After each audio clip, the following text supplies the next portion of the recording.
When Bruce Lee died in 1973, he left behind an unquestioned legacy in his films.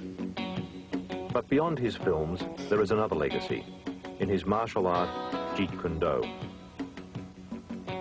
This is not a movie on Bruce Lee. It is the first and only training film on Jeet Kune Do by Bruce Lee himself. To compile this film, we have had the complete cooperation of the Bruce Lee estate, enabling us to draw, for the first time, from Bruce Lee's private training films and videos, as well as his audio records and his own training and research notes. The film is narrated by Bruce Lee, with additional input from his son Brandon Lee and from Dan Inosanto, the man Bruce chose to carry on his Jeet Kune Do.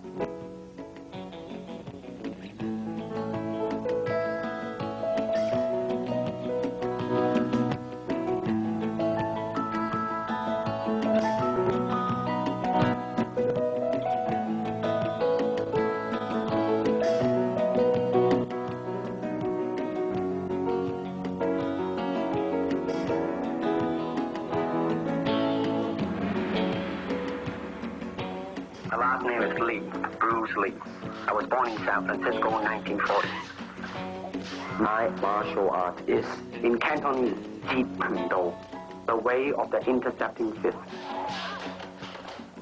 In case you have missed the recent news, Jeet Kune Do, of which I am the founder, has been elected and accepted into the Black Belt Hall of Fame in America. This marks the first time a recently developed form of martial art is nationally accepted.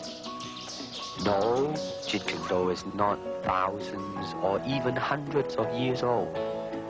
It started in around 1965 by a dedicated and intensified man called Bruce Lee, and my martial art is something that no serious martial artist can ignore. I met Bruce Lee in 1964 through Ed Parker, who was my Kempo karate instructor at that time. And it was the first year of the first international karate championships held in Long Beach. When Bruce arrived in the United States, he had the training in Wu-style Tai Chi, sometimes in Hong Kong they call it Unga. And he had the, of course, training in Western boxing. He had training in fencing from his brother. That's Epee, that goes from toe to head. He had training, obviously, in Wing Chun. And the other area was the training he had received in, they call it Buk Pai, or it's Tam Toi. He knew 12 sets in Tam Toi. And then believe he traded with a Choi Lee Fat man. So those were the arts that Bruce brought into the United States. In the beginning, he used the Wing Chun as the base system, or the first system. But as time went on, he went away from that, started to extract different things from different systems and put it to his personal use. That's why we say absorb what is useful and reject what is useless for you. That's the concept. Okay? He says using no way as a way. In other words, it's not a Japanese way, it's not a Chinese way, it's not a Korean way, it's not an Okinawan way, it's not a Filipino way, it's not an Indonesian way. He's saying using no way as the way. You are the way. Okay?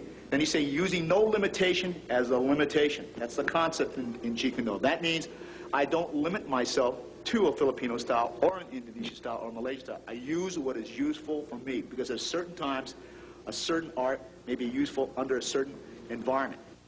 Kung Fu is originated in China. It is the ancestor of karate and jiu-jitsu. It's more of a complete system, and it's more fluid.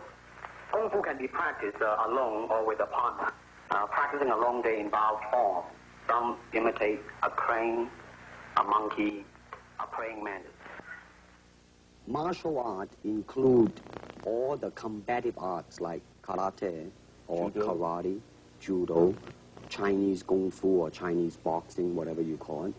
All those.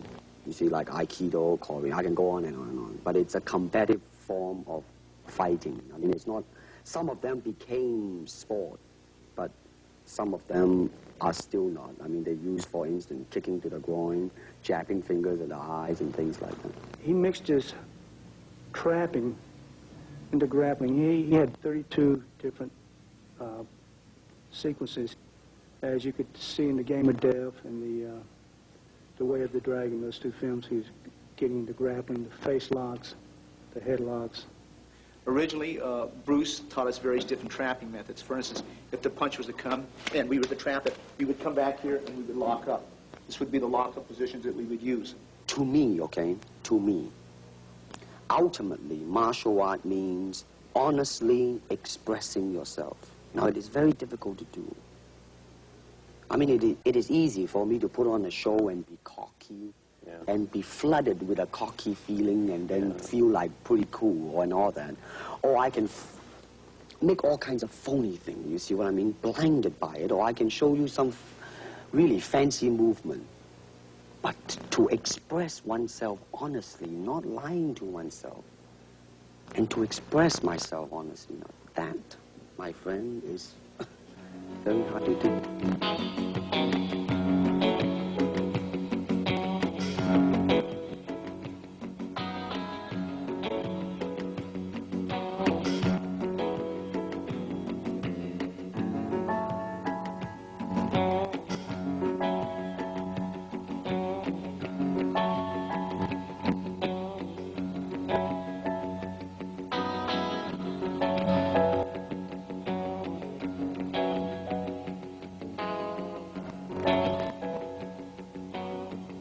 Ever since the big boss, there seems to be a wave, a hot wave, in fact, of finding another Bruce Lee among all types of people, particularly martial artists, ranging from karate man, hapkido man, judo man, etc., etc., forgetting about whether or not they possess the ability to act, just so as they can halfway decent to kick or punch, and hopefully, knowing a few tricks or gimmicks, the producers will make them a star. Now let's stop about here. Is it that simple to become a star? Well, I can assure you it's not that simple. Also, I can tell you that as more Bruce Lee's films are shown, the audience will soon realize not only in acting ability, but in physical skill as well, they will see the difference. For example, in The Way of the Dragon, my skill is matched with an American champion, Chuck Norris, who happens to be a 7-time winner of both the All-American Open and World Karate Championship as well. Then there is Bob Wall, the 1970 heavyweight karate champion, plus Wong Yan-jik, the 7th-degree Hapkido expert, which some audience have seen him in the film called Hapkido. Of course, it is only movie making, people will say, but I'm sure that the audience are not so insensitive as to not be able to see and judge by themselves and compare these men's speed, power, rhythm, coordination, versatilities, etc., etc. I started training with my dad really as soon as I could walk. I mean, my dad was a really diligent trainer, and he always had people over at the house practicing. My dad had a circle of students that were close to him, and so they were friends of our family. And one of those men, Danny Inosanto, continued to be my teacher, so it was kind of a nice unbroken line. I have his books at home with all of his underlining and his notes in them, and it's fascinating to see where he drew his sources from, from what sources he drew.